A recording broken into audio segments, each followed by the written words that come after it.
Ever thought about running a nursery? A life under the sun amongst those flowers. Over the next 12 months, we'll show you the nursery year. The happy, sad, and depressed. We'll give it to you straight. I'm Malcolm Hopper. This is Eggleston Hall Gardens. So you want to run a nursery? We shall see.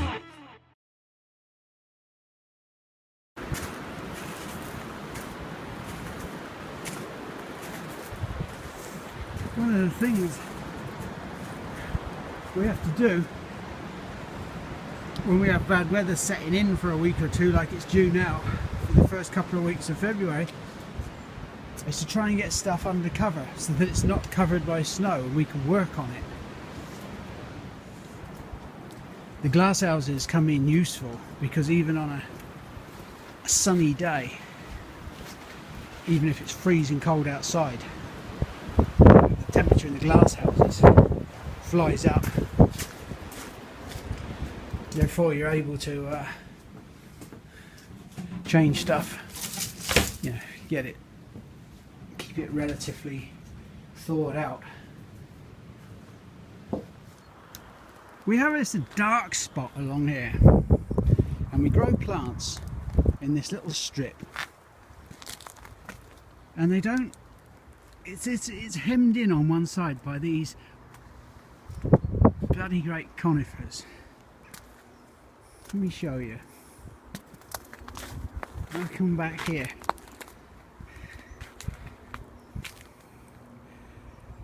So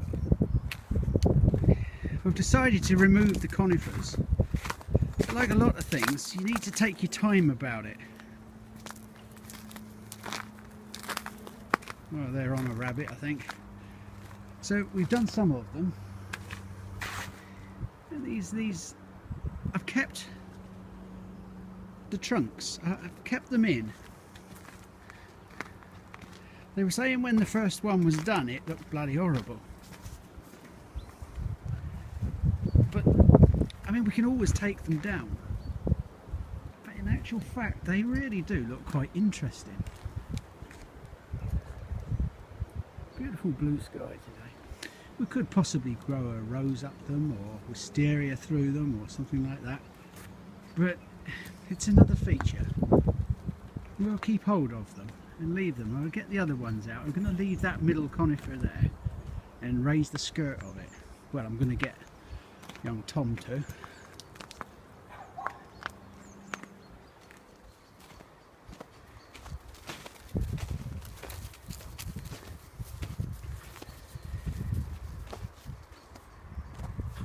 We'll fight.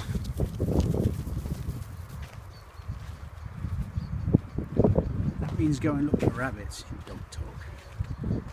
Jack Russells understand that sort of language. Ears! Voidins! In that edge! We'll get in, Tucker.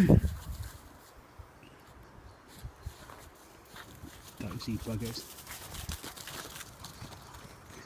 There, daft as a bag of bollocks.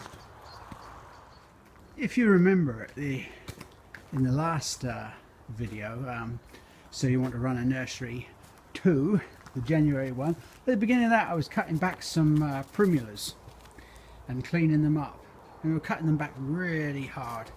I like to show people how things work. I will show them to you if I balls them up or they don't work. I have no problem with that at all. But these are those little primulas now. Now this is about 3-4 weeks later, and you can see the new growth coming through. The new leaves are starting to come through. They're all pinks. You'll always get one or two that are behind and don't work so well. At home you can just separate them out really. There'll be other videos on this website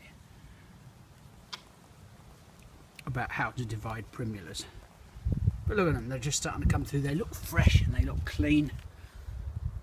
If I see the slightest hint of mildew, I will give them a spray, but there shouldn't do. There's plenty of ventilation. It's an open-ended, there's two great big double doors open, and all the bottom is open with a shade netting.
Thomas. Tell us what you've done. Alright, basically I've just thinned out some of the lower branches on the canopy, and what it's done is exposed some of the inner branches, and it's given a sort of nice structured effect to it, and it certainly highlights it a bit better in the garden than just it does. A big blob of a conifer that it used to be.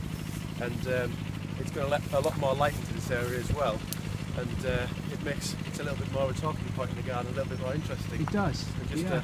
a bog standard conifer. I'm really pleased with it. It's fantastic. Yeah, it certainly opens the area up a lot more. There's When always you more. come down the path, you can see the churchyard gate now. Yes. Yeah. Yeah, it certainly creates a larger space.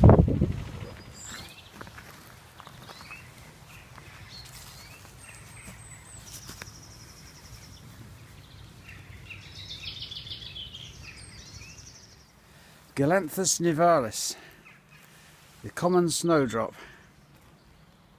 naturalises itself beautifully. The only way to grow them, if you want to plant them, is in the green. That means that you dig them up at this stage, or when they've just finished flowering and they've got leaves on, and you take them and you put them somewhere else, split up the clumps. You can't grow them from bulbs, they just don't do. If you plant 100 bulbs and you get one come up, having them in the green like this is just the only way really to do them. And yet another plant along with the snowdrops and of course bluebells that you have to do in the green are these little winter aconites. Beautiful, aren't they? The only trouble is they're surrounded by the detritus of winter, so we have to get in and clean up the borders. We just pick them out. They're so lovely for naturalising, but as I say, they have to be done in the green. We've been digging them out here, little clumps, and potting them up because we have to sell them as well. But they are beautiful. Very, very like snowdrops, which are disappointing from bulbs. They're extremely disappointing if you do them from the corms that they produce. It's seeding around. You can usually see here, look here. This is last year's seed. It comes up this time of the year, and these will make really good plants next year. You see all these seedlings, thousands of them. There. Just leave them where they are and harvest them in a year or two. Beautiful plant. We sow our sweet peas in the autumn, September, October. Here they are, covered.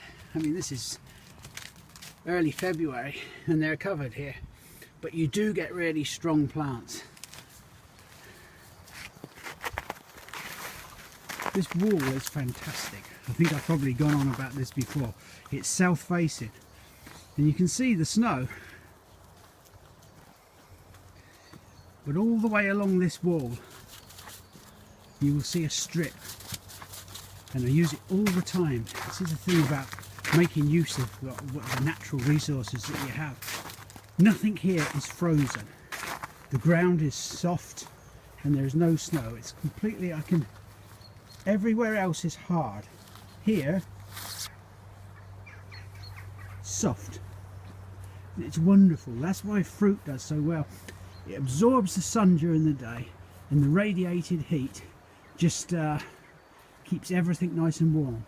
All the early bulbs come on here, so we get them before everybody else. Unless, of course, they force them in glass houses and things. But there's a prime example of it. You just look down there. That's 120 yards down there, I would say. Amazing. Again, there's more work. Many of these shrubs have to be potted on, or they've got to be top dressed.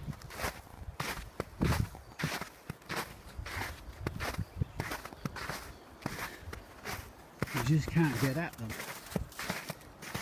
It holds the job up.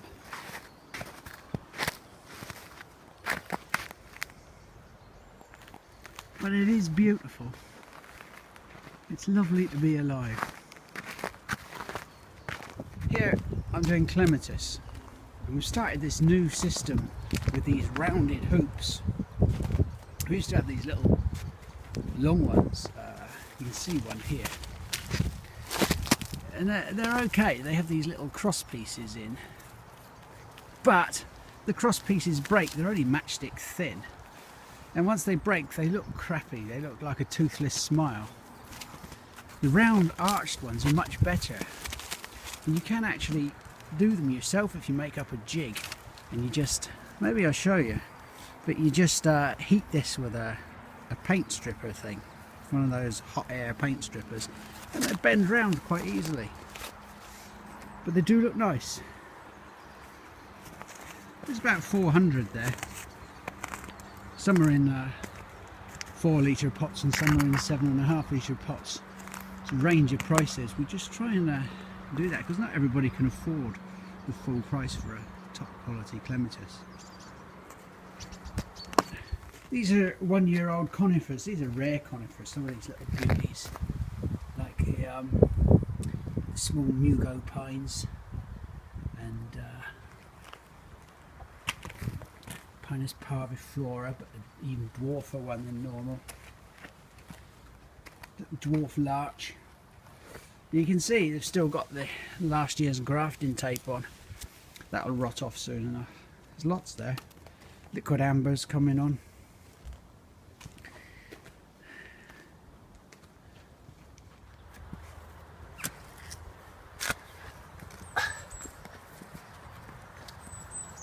I'll come back and film it again, John, when you finish them all. As you can see, Malcolm, here I'm using a decent spade that actually it's not going to snap. It's called a spit. I never lived that down. Mine was a word that sounded similar to spit. Except it had an F in it. Bollocks.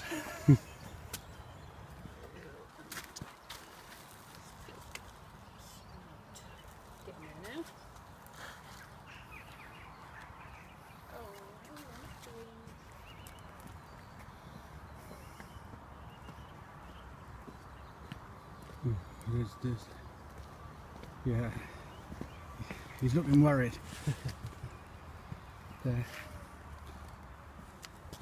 So the point of putting the gravel around,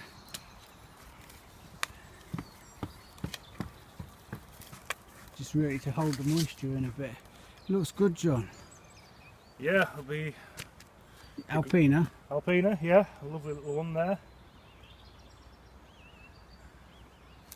And you've put a couple of different ones up each.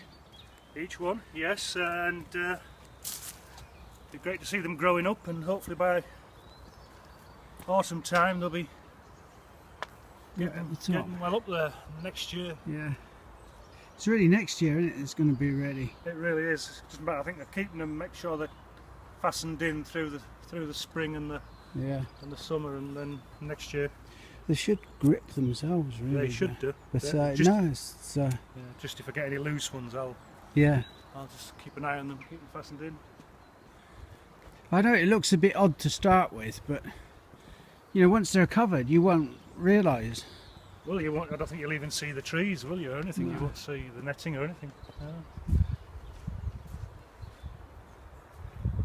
Excellent. Good morning. As we can see here, we're moving the larch up in size of pot because they're pot bound in the pots they are. So we're moving up to the 10-litre pots, giving them some fresh compost, making them look great. Then we'll put a label on them. As you can probably see if you turn around, the ones that Lisa's already done with the labels on here. And then what I'll do is I shall move these over to the new swags, the larch swags, and tie them in so all the larch are together and look absolutely wonderful and neat and tidy.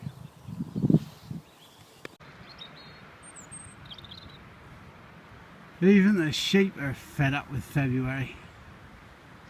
It just goes on and on. For the shortest month of the year, it seems to take the longest to get out, to disappear and get us into March. That's a very attractive sheep, that.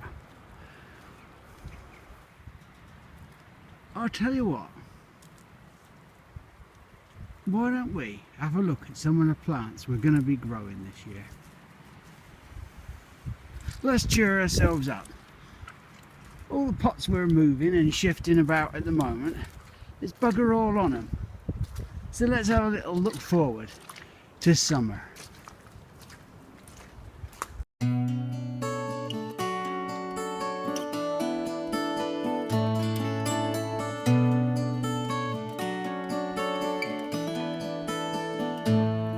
By the craigs, through the fields, to the sand and the seals, and the sky when it's unco and grey, and the gold o' the crop as it greets the raindrop, like a friend from afar, far away.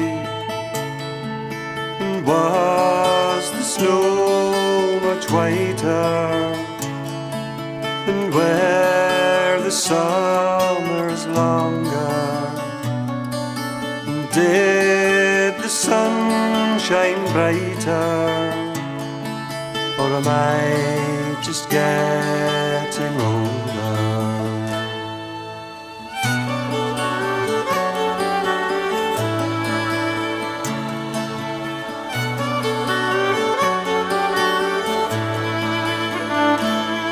And the well-beaten track took us over and back. Will the nest o' the dunter be safe? And the starling will sing as the span of her wing takes her home to her nest by the cave. And was the snow much whiter, where the summer's longer, did the sun shine brighter, or am I just getting older?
By the craigs, through the fields, to the sand and the seals, and the sky when it's unco and grey, and the gold o' the crop as it greets the raindrop, like a friend